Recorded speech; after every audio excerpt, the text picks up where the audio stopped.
Assalamualaikum warahmatullahi wabarakatuh. Teman-teman sekalian, sahabat-sahabat sekalian dimanapun Anda berada. Pada kesempatan kali ini saya akan memutarkan sebuah balasan kritikan dari apa yang telah saya lontarkan ketika saya mengkritiki orang yang mengkritiki dari apa yang telah disampaikan oleh Kiai Mat seperti itu.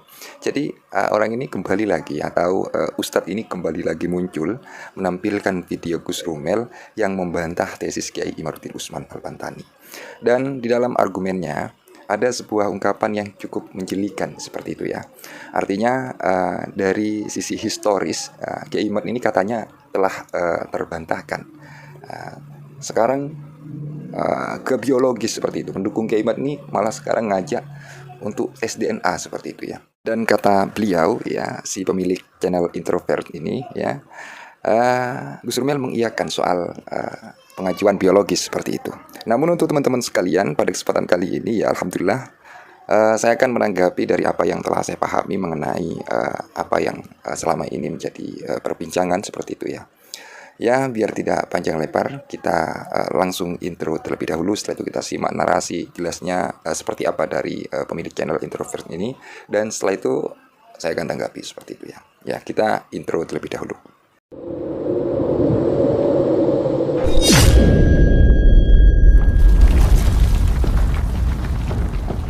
Sudah jelas kan bahwasannya Gus Rumel ini menanggapi menafsir ya, dengan cara ditafsir. Tafsir itu diperinci. Pertama, menggunakan kitab yang kontemporer ataupun modern, yaitu Jarus Safaf. Paling mentok di Jarus Safaf kalau kontemporer ataupun yang modern. Monggo dilihat sendiri di pendapat Rumel. Kemudian untuk tafsiran yang kedua, yaitu kita mau tidak mau harus ke sumbernya langsung. Menurut Gus Rumel, ke sumbernya langsung bukan berarti kita dengan literatur yang terbatas menyimpulkan hal yang belum kita kuasai penuh literatur tersebut. Karena keterbatasan kita dalam literatur. Maka dari itu Gus Rumel menyarankan mereportase ke perpustakaan maktutatnya langsung, yaitu datang ke Yaman.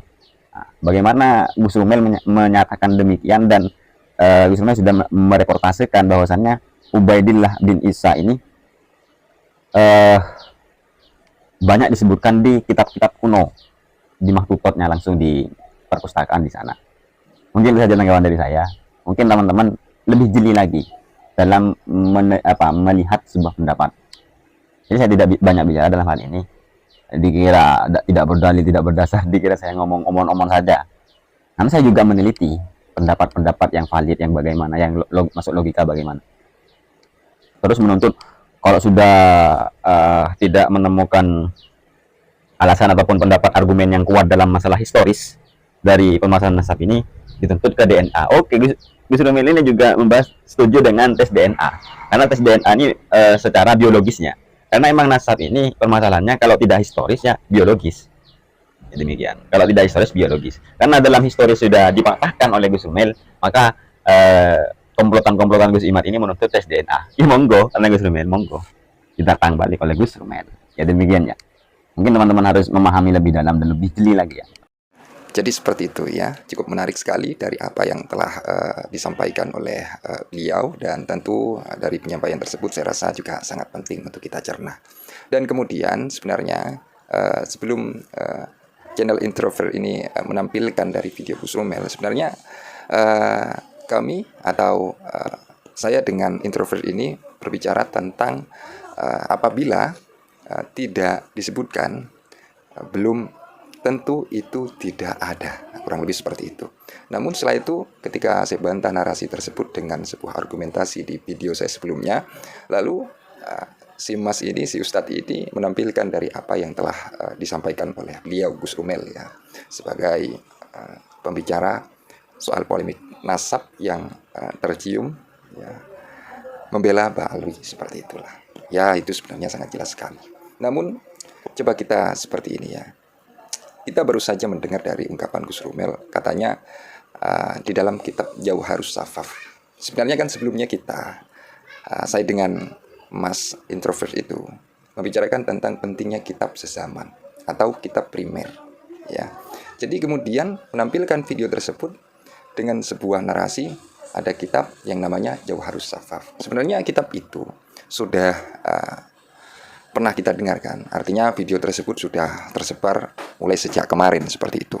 Jadi kitab Jauharus Safaf ini yang dikarang oleh Al-Khatib. Ya, Al-Khatib ini beliau, untuk teman-teman sekalian, ya, murid dari Habib Abdurrahman dan Habib Abu Bakar. Nah, jadi sebenarnya ini sudah pembahasannya ketika kita berbicara tentang kitab Jauharus Safaf, ya, Jauharus Safaf. Ini sudah kita berbicara soal kitab yang berada di tahun perkiraan wafatnya 855 Hijriah. Jadi seperti itu. Berarti abad keberapa itu? Nah, itu ya. Ketika itu dikatakan sebagai dalil primer, saya rasa itu tidak bisa ya. Kalau itu dikatakan sebagai dalil yang eksternal, artinya data itu datang dari selain keluarga Ba'alwi, itu juga tidak bisa. Kenapa tidak bisa? Karena kitab Jauharus Safaf yang sudah kita simak dari penjelasan-penjelasan yang ada dari orang-orang yang mendukung Kiai Mat seperti itu. Kitab Jauharus Safaf, Al-Khatib ini posisinya beliau ini adalah murid dari Habib Abdurrahman dan Habib Abu Bakar seperti itu. Dan menariknya juga keduanya, maksudnya Habib Abdurrahman dan Habib Abu Bakar ini merupakan kakek dan ayah dari Habib Ali As-Sakron. Dan ini perlu kita sadari. Artinya ini sudah disampaikan oleh Kiai Mat. Dan As-Sakron ini, ya, dengan Al-Khatib ini, hidupnya semasa dan satu kampung. Nah, ayolah. Bagaimana ketika Anda menghadapi argumentasi yang seperti ini? Jadi kalau Anda mengatakan bahwa tesis Kiai Mat telah terpatahkan oleh Gus Rumpel, soal eksternal saja, ayo kita sadari, soal ibarah eksternal saja, ini mengenai kitab Jauharus Safaf ini sudah tidak bisa dikatakan sebagai sumber eksternal. Ya, ini kalau kita bahas soal internal eksternal. Artinya, Al-Khatib, pengarang kitab Jauharus Safaf ini, beliau merupakan murid dari Habib Abdurrahman dan Habib Abu Bakar, yang mana keduanya merupakan kakek dan ayah, ya, dari Habib Ali As-Sakron. Jadi ini sangat besar kemungkinan materi dan substansi tentang silsilah para Habib itu adalah hasil diskusi, ya, keduanya. Jadi apa? Jadi walaupun Al-Khatib wafat lebih dahulu teman-teman, ya, dari As-Sakron, salah satu di antara keduanya bisa dimungkinkan sebagai pioner dari konstruksi nasab para Habib tersebut. Nah, ini yang perlu kita waspadai, ya. Artinya di dalam masalah kitab Jauharus Safaf ini pun kita perlu mencernanya apakah bisa dikatakan sebagai sumber eksternal. Kembali kepada soal primer sekunder, teman-teman, ya. Ketika sudah primernya tidak ditemukan, maka ungkapannya apabila tidak ditulis belum tentu tidak ada. Apabila tidak dicatat belum tentu orang tersebut tidak ada. Ini ya, narasi ini yang sering kita dengar lah. Namun ya kita telah mengetahui, ya, sudah saya sampaikan bahwa kitab di abad ke-5, ke-6 yang sudah disebutkan oleh Kiai Mat, yang tercatat dari anak Ahmad itu hanya 3. Jadi ini perlu diperhatikan, ya. Primer sekunder pun ini masih belum bisa dipatahkan lah, ya. Dan eksternal, internal apalagi, ya. Kiai Mat di dalam menanggapi narasi Gus Rumel tersebut, ini biar paham, ya, Ustadz introvert ini, ya.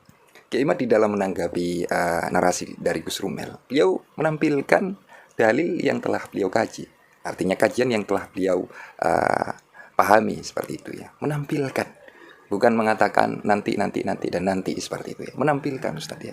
Artinya di dalam permasalahan dalil eksternal ini masih belum ada, saya rasa seperti itu, masih belum ada. Ya, kalau ada silakan ditambahkan. Kalau Anda mengatakan kitab Jauharus Safaf ini sebagai dalil eksternal, ya, kalau sudah penjelasannya ya seperti itu, ya, artinya Al-Khatib si pengarang ini merupakan murid dari Habib Abdurrahman dan Habib Abu Bakar, ya, yang mana keduanya merupakan kakek dan ayah dari Habib Ali.